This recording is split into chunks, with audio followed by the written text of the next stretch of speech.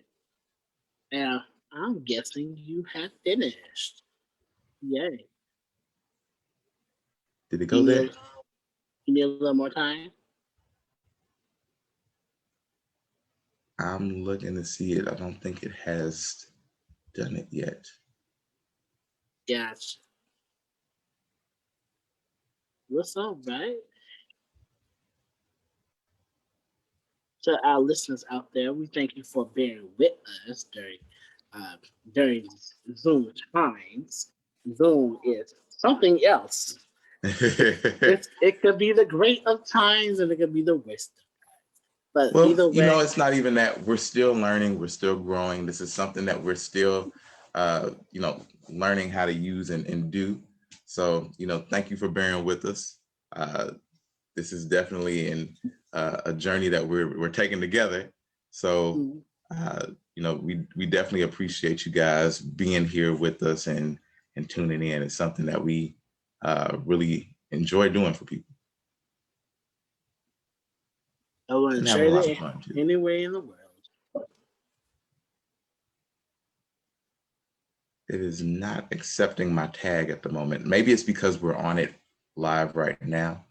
But I promise I'll definitely make sure that you get tagged so that way this could be on the page and people can continue to watch it over and over again.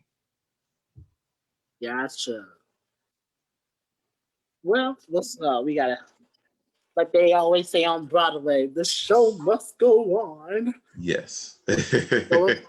So for those who are listening, I hope you use that opportunity to stretch, take a mini break, and then get you some coffee or a nice midday snack. But let us go on.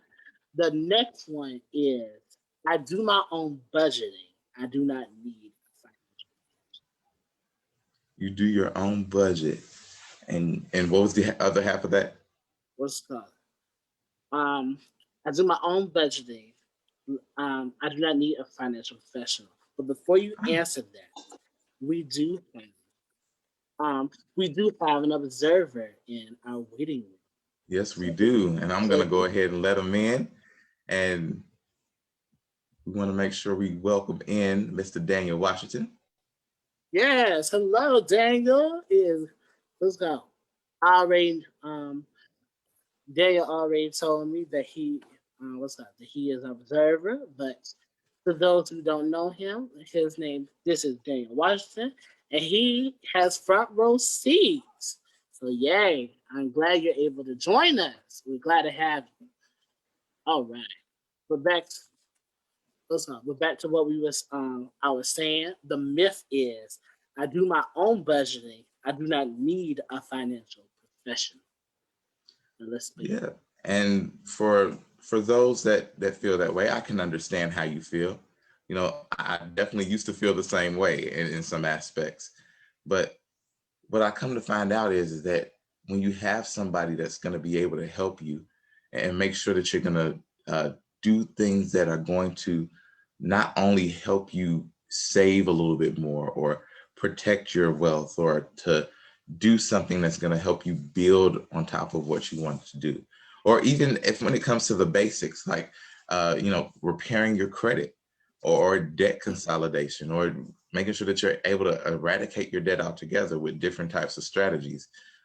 Even when it comes to different things, like just making sure you're saving a little bit less, saving a little bit more or paying a little bit less here and there and making sure that you're able to budget yourself properly, then having that person to help you is going to be an added benefit. And if that person's doing it for free for you, I think that's an even bigger benefit. And so, that's something that a lot of people maybe have that misunderstanding, is that a lot of financial professionals will charge them. But there are financial professionals out there like myself and others that will do that for free. And so we want to be able to help people to take that path and make sure that they're able to save a little bit more, invest in themselves properly, make sure that they're going to be able to do the things that they want to be able to do. And then even have a budget in place that's going to entail, hey, I'm going to be living off of 90% of my money instead of, maybe living over that budget, or even, taking them low as 70%, because there are people that understand that living off of 70% of your money is a proper budget. And then the other 30% I can save to have an emergency fund and to have a retirement and things of that nature. So, that's where we want to be able to help them properly.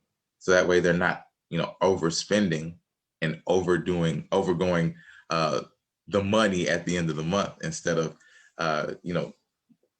having to struggle or living that paycheck to paycheck cycle. Nice. And I definitely want to piggyback off you. You have said the magic words, but just because we're doing something, it never hurts to like have a professional to like look over your work, because most of the time when we're doing something, we're very self-biased. Oh, I did that. That I did this budget perfectly, and then you give it to somebody, critique it. This budget was terrible. Well, it's not the best, but this is too much. That's too less, and everything else. It's almost like it really reminds me of school with English paper. You write that first draft, and you're like, yeah, it's awesome. And then you go to your English tutor, you go to that writing center, errors everywhere. The sentence made no sense. It was a run-on sentence. So and it's not to hurt you, but it is to help you. We need that constructive criticism. It's not because without that constructive criticism, we're hurting ourselves more than helping ourselves. So having that financial professional, they're not after our money. They want us to help save money and make even more money. So, it's that having that added, pair of eyes that's going to help you, see the things that you hadn't seen before. That's it. I got the front. You got the back. Yep, I got your 6. Yeah. All right. So the next one is the only investment I can make is in the stock market and stocks and bonds, that area. So let's debunk that. Yeah, and I think we actually already kind of debunked that a little bit, right? That is true. Because we talked about those alternative things that we can do, to talk about some of those different areas. So, we definitely want to go back to that and just say, hey, there are other things that you are able to do. Even when it comes to, they're not even just some of the things that we talked about, but one thing that people forget about is that there are things out there like gold that people invest in. There are things that, other things that are out there, but, I'm not so keen on those different areas. That's something that, that I would have to research a little bit more myself, but definitely some of the other things that we talked about earlier, like those different ways that, those different areas where we're learning how to grow our money, or we're learning how to utilize, investments that are going to grow our money quicker, but over a steady amount of time. Some people even want to say that, stock market, you could get rich overnight, but you could also lose that money overnight too. Yes. So we want to make sure that people are having steady, consistent growth of their money, because nobody wants to lose it all. Some people get a little upset in that, or some people are gamblers. And for those that are, more power to you, because I'm not. I don't even go to the casino. I don't play the riverboats. I went to Tunica once, and I think I spent $20, and that's it. I couldn't do no more. But I'm not a gambler, so that's something that I'm not looking into. Diversifying is definitely an important step. I say for those who are very interested in it, by all means, that's something that you can do, but make sure that you have that backup plan. So should you lose some money, you still have something where you still have that consistent growth of your money. You said it so perfectly. Wow. And that actually ties into what you said. That actually ties into the next myth, and the most famous myth of all: making money in my sleep is not possible or feasible. Let's Oh debunk man. that one. Yes, let us tackle this one. Whew, that's a big one. A Yes, lot of people don't think that that's possible, right? I mean, but how is it not possible when so many people out here are doing it? And that's just a proof right there. Hey, there are ways that you can actually have, a way of making money in your sleep, having residual income, passive income. You know, there are multiple things that you could be doing in order to do that. You could have different types of investments. You can have different types of, um, you know, uh, things that you are putting your money into that will help you to do so. Or even when it comes to people doing their task, instead of maybe they're going to work, start building a business on the side, or having a side hustle, or having something that's going to be able to grow that money for you, while you're resting, while you're sleeping, or while you're at your 9 to 5. While you're doing something, you also have something else that is going to be growing for you, that is going to be building and creating you, extra income. There's nothing wrong with doing that. And I think that's something that everybody would like to have. But you have to be able to explore and look at those different options. So in that way, you're able to do that and, go ahead and manifest what's yours. Because I mean, hey, that money is out there for the taking. And, we see people like Warren Buffett and Bill Gates and others that are doing that on a daily basis. But why not do that for yourself? And explore those different options that are out there. Even I see there are other celebrities that are out there, NFL players and movie stars and actors that are doing different things on the side to create themselves extra income too, because they have families. Uh, Even different celebrities. I know one, for instance, I've seen Kevin Hart, who's got a couple of extra projects on the side that he's working on to create him and his family extra income. So, everybody wants to be able to partake in those different types of things. And so go ahead and explore them, manifest them, talk to people. There's nothing wrong with reaching out for mentorship, or reaching out for somebody who wants to be able to show you that. So, explore those different options that are out there. Or, even if you know that there's a problem that just needs to be solved, that could be the unlock into that right there, because every problem needs to be solved.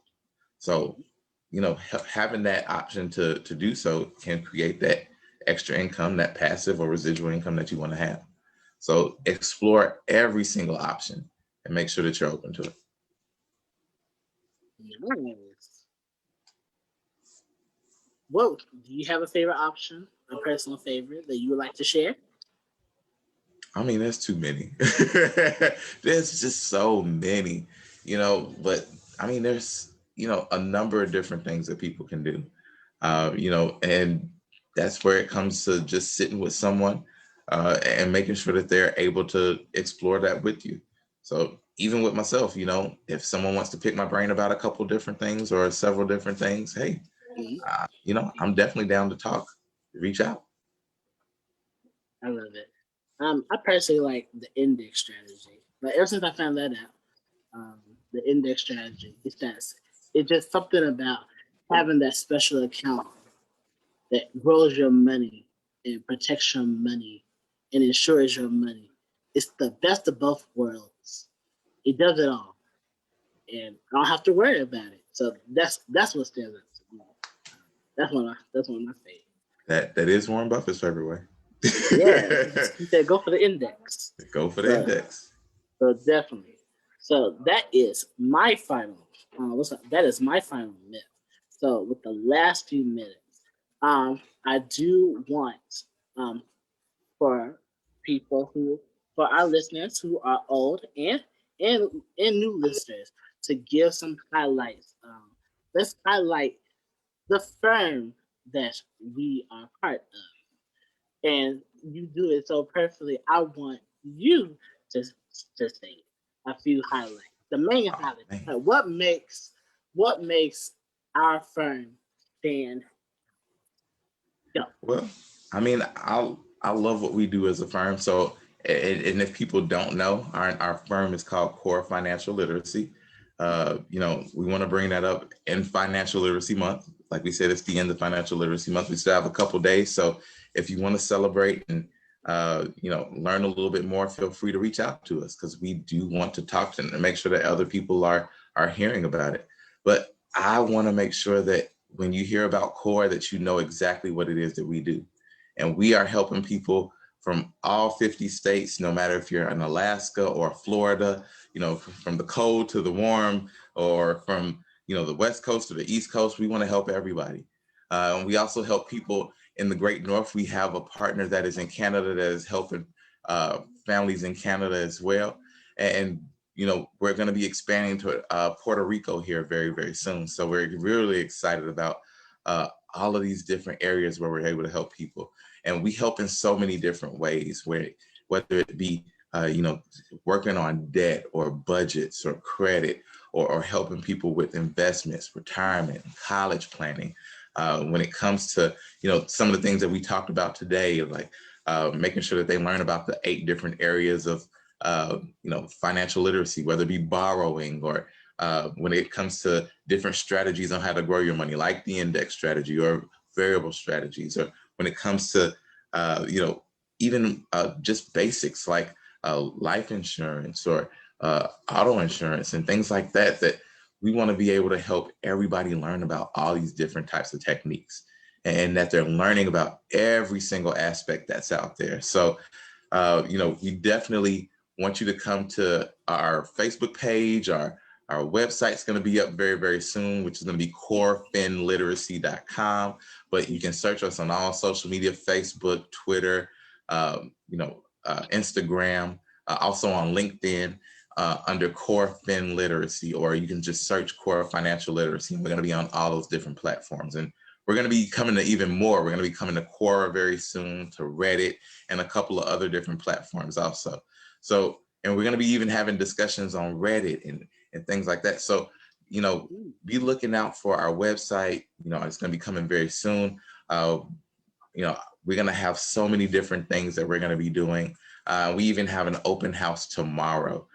So, there's so much. Just be looking out on our Facebook page for some of the announcements and things that are coming up, and things that we want to be able to help people do. And if they want to learn more, they can definitely reach out to either one of us, and we'll be able to help them properly. Nice. You said, put the words right out of my mouth. It was just, but yes, I hope I love to talk.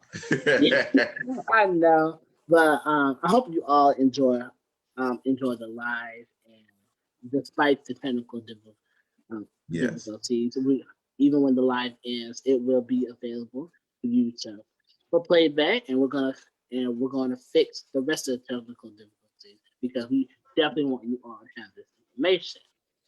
But when the live ends, we're gonna put our personal pages down, and the first page, and I personally have a website that you can sign for. You can sign up for consultation as well. So we definitely will be sending out those. But other than that, it was wonderful. It was nice, Devin. I had a wonderful time. Did you? Always have a good time, man. I always have a good time. And again, we just want to say, everybody, thank you for watching. Thank you for coming and checking us out. And, just continue to support. Everybody needs to support everybody, right? We all have different endeavors and we all are doing different things. So just continue to support. We want to say thank you for coming and watching. And anybody that that needs to watch it and learn a little bit more about debunking some of those negative stigmas on financial literacy, tag them on it and make sure that they're able to see it. And if they need some help, know that we're able to reach out to any of them. So, thank you again for watching, guys. We want to say have a good evening for the rest of the month, and make sure that you guys are comfortable. And you know, I don't know. I'm just talking now. I'm just rambling. And like I always say, be well. What's it called? Be well and be wealthy. Be well and wealthy. Cheers.